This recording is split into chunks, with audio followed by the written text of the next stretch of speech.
Assalamualaikum warahmatullahi wabarakatuh. Anak-anakku sekalian kelas IUP, mohon maaf jikalau perkuliahan kalian akhirnya saya menyampaikan belakangan seperti ini. Memang ada 3 pertanyaan, baik dari Mas Permana Agung, Mas Ahmad Jauhari, dan Mas Radia Naufal, yang saya simpulkan mengenai moderasi dalam beragama. Sebagaimana saya sempat ngomong ke Mas Agung, Mas, kalau bisa teman-teman suruh ikut kuliah terbuka moderasi beragama. Kebetulan ada bedah buku mengenai buku moderasi beragama. Ada prinsip dalam Islam, sebagaimana pertanyaan yang tentang apa bedanya moderasi beragama dan moderasi agama. Agama tidak perlu dimoderasikan, karena agama sendiri sudah terdapat nilai-nilai moderasi itu sendiri, sebagaimana nilai toleransi, mempertahankan budaya lama yang tidak menyimpang terhadap agama Islam. Bahkan ada kesepakatan. Jadi ada jawaban yang sangat perlu menjadi garis bawah. Terdapat ada nilai-nilai yang perlu dipegang. Yang pertama adalah nilai kemanusiaan, yang mana humanisme itu perlu dijunjung tinggi. Bukan berarti ketika humanisme dijunjung tinggi salah kaprah. Ada mispenafsiran antara ketika kita menafsirkan suatu hal yang ternyata itu melewati batas syariat. Misalkan pengangkatan derajat wanita, perempuan, atau kesetaraan gender, sehingga setelah kesetaraan gender perempuan bisa mengimami sholat laki-laki. Itu tidak dibenarkan. Karena sudah ada ketentuan sendiri-sendiri di situ di dalam agama. Jadi ketika dalam beragama ada yang bersifat dhonniyah dan ada yang bersifat qat'iyah. Ketika bersifat dhonniyah, maka ini yang menjadi fleksibilitas dalam beragama.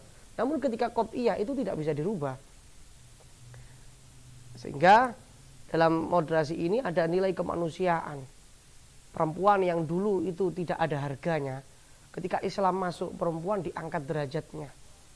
Zaman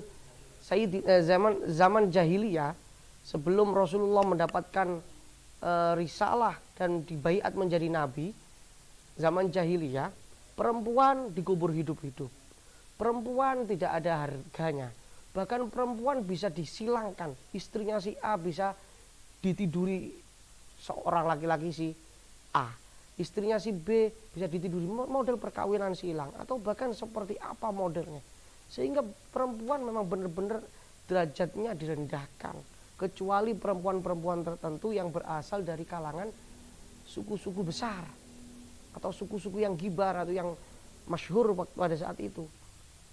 Sehingga teman-teman sekalian, mengenai moderasi beragama juga ada nilai kesepakatan.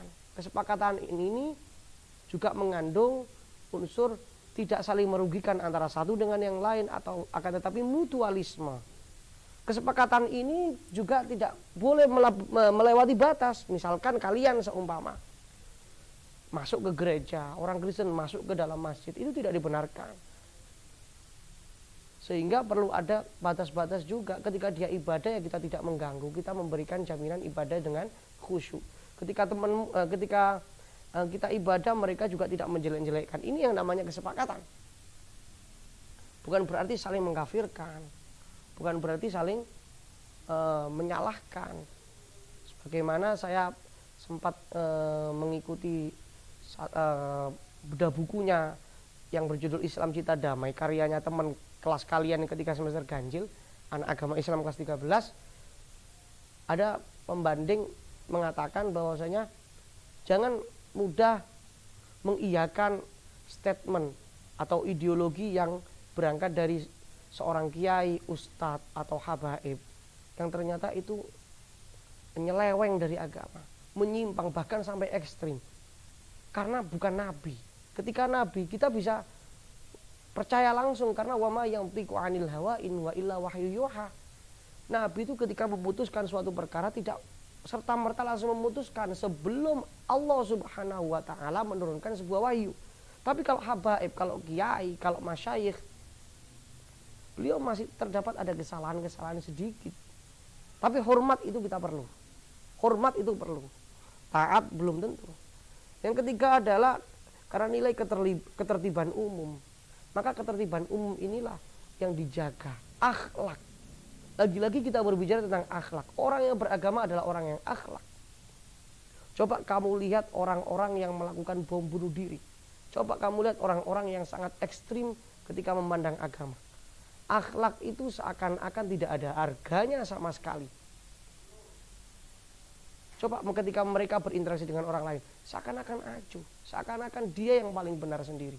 Bahkan informasi yang detail hari ini, berhubung kamu juga menjelaskan mengenai deradikalisasi, upaya menghentikan gerakan radikalisme. Hari ini masyarakat perlu disentuh oleh kalangan sivitas akademika seperti kalian ini. Karena apa?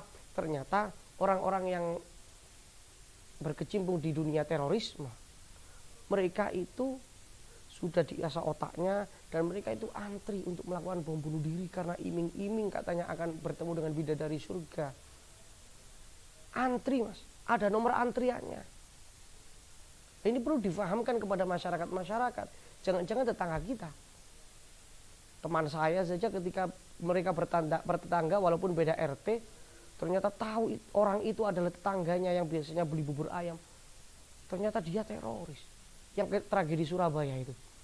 Nah mari moderasi beragama ini kita sikapi dengan tasamuh, penuh dengan toleransi, tawazuh penuh dengan kebijaksanaan, dan tawasud. Tawasud itu kita berada di tengah-tengah, tidak berpihak ke kanan, tidak berpihak ke kiri. Mungkin itu saja pendapat saya di perkuliahan pada hari ini. Kurang lebihnya mohon maaf. Wallahu muwaffiq ila aqwamit thoriq. Assalamualaikum warahmatullahi wabarakatuh.